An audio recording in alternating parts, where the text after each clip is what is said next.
Welcome, everybody, to the Neutral Zone Infraction Northwest podcast. I'm Drew, and we are going to talk about some sports today. Mainly the Seahawks, who went down in not so great fashion against the Green Bay Packers this last weekend. There was a lot of bad in that game, and there was also a lot of good. And I want to get to both of it right away. So I'm going to start off the show with my love, not so much love, Seahawks of the week. I always start with the gross vegetables first. And this one is going to be really hard for me. So I'm going to go with not so much love Seahawk of the week. And I can't even believe I'm saying this. My heart is literally breaking. Jimmy Graham is my not so much love Seahawk of the week. He just didn't have a good game. He dropped passes he should have caught. He missed blocks he should have made. And I know that's not his game, but if he is not going to block like a tight end should block in the running game, then he needs to be able to make every single circus freak catch that he can. And he made none of them this week. It was tough. I mean, he did get interfered with in the back of the end zone. No one can deny that. He basically got tackled by two defensive backs from the Green Bay Packers. Cheating. I mean, it is cheating.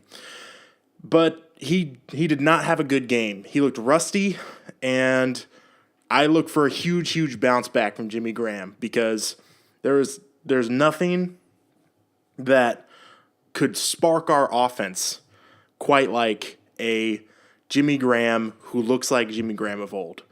That's why I keep beating on the drum of Jimmy Graham, because he is the key to taking our offense from a decent offense to a next level offense. Now, I know he probably overall wasn't what lost us that game.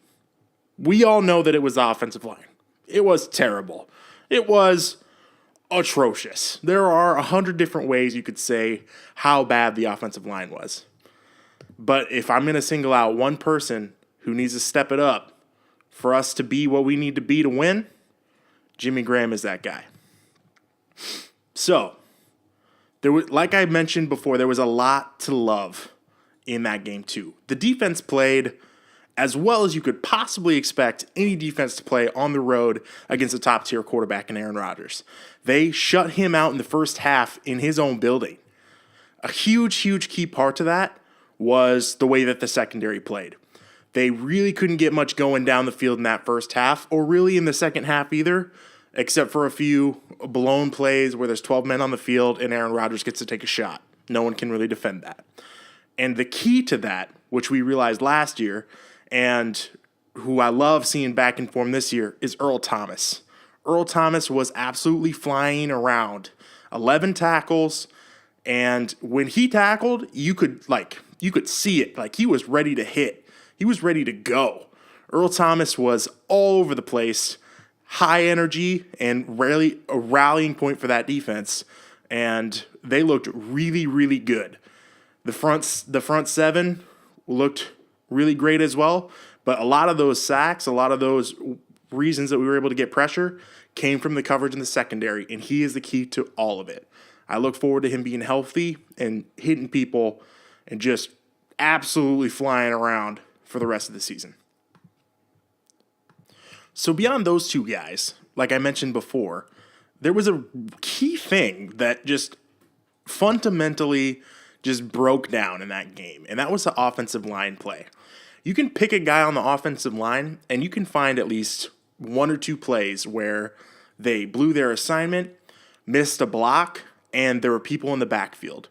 Russell Wilson was basically running for his life for most of the game, and that's not the key to success. It's also not the key to success for a run-first team like we're supposed to be, like the Pete Carroll has said that we're going to be, to, number one, not run the ball first, and number two, just be completely ineffective at running the ball. And that starts with the offensive line.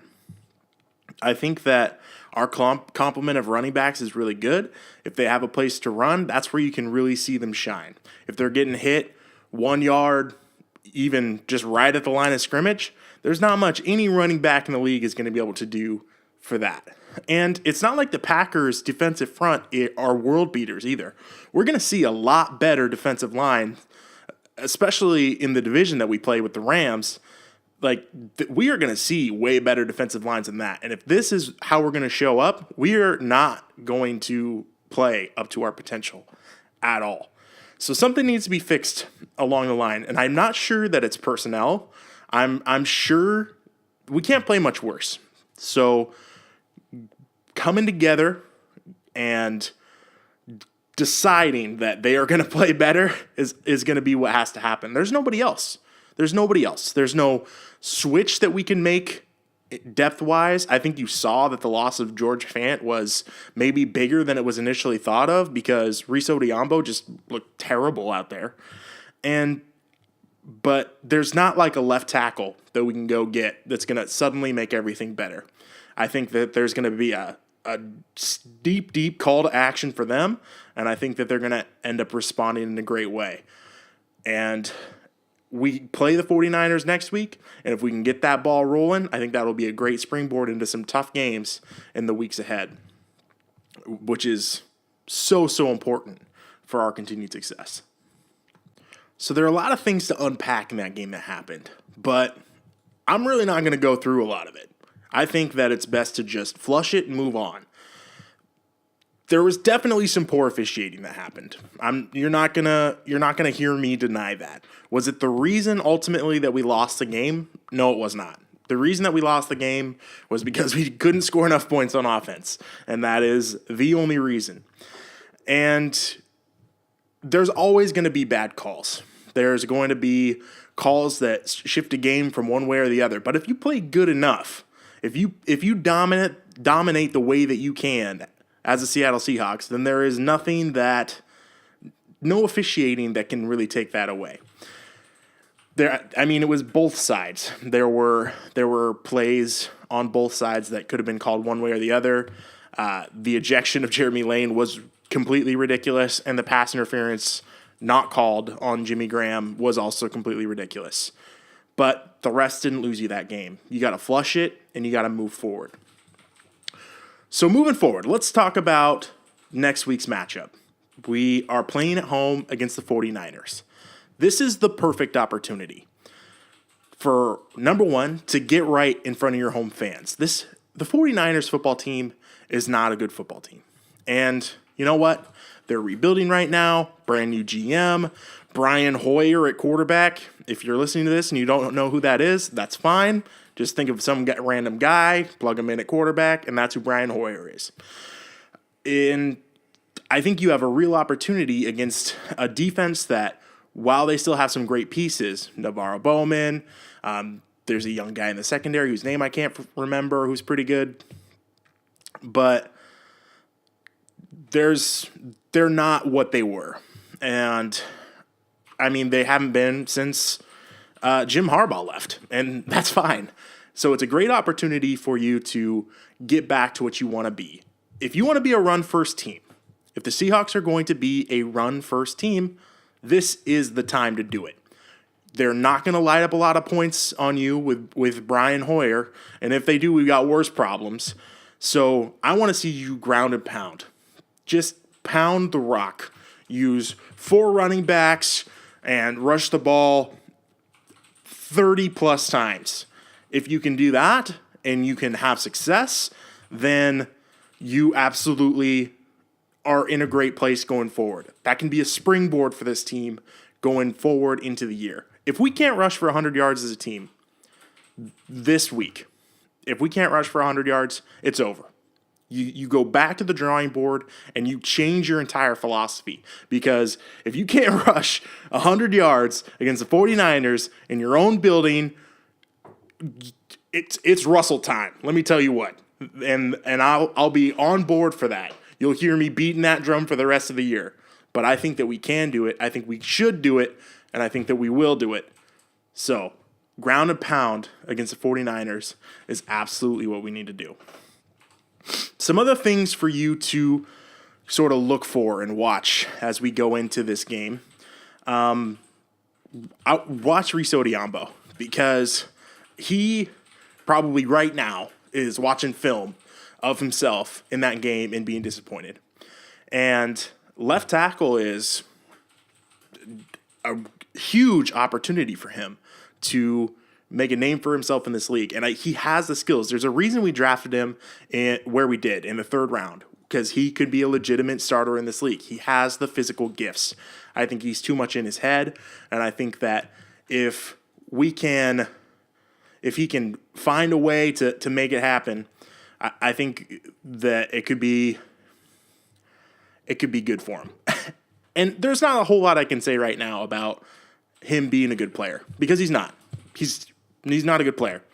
Every highlight of Reese Odhiambo you've seen is him, second play of the drive, this game getting basically pushed over. He missed a blocking assignment and got pushed over.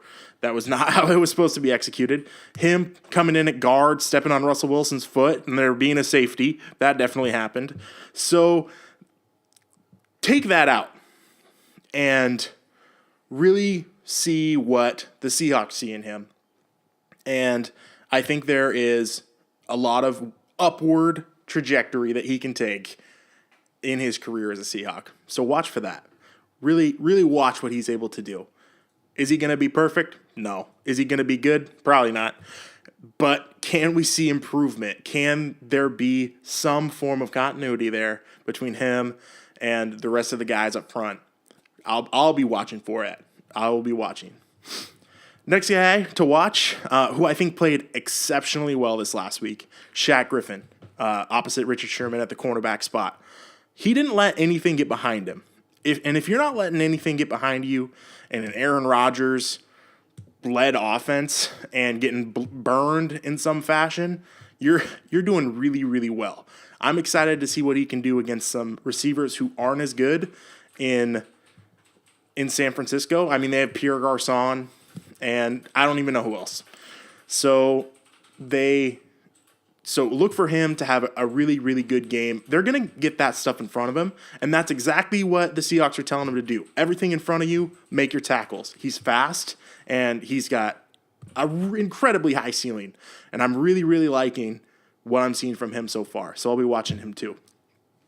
And finally, the last guy I'm going to be watching this week to really, and I hope so. I hope I'm going to be watching him. That's Thomas Rawls.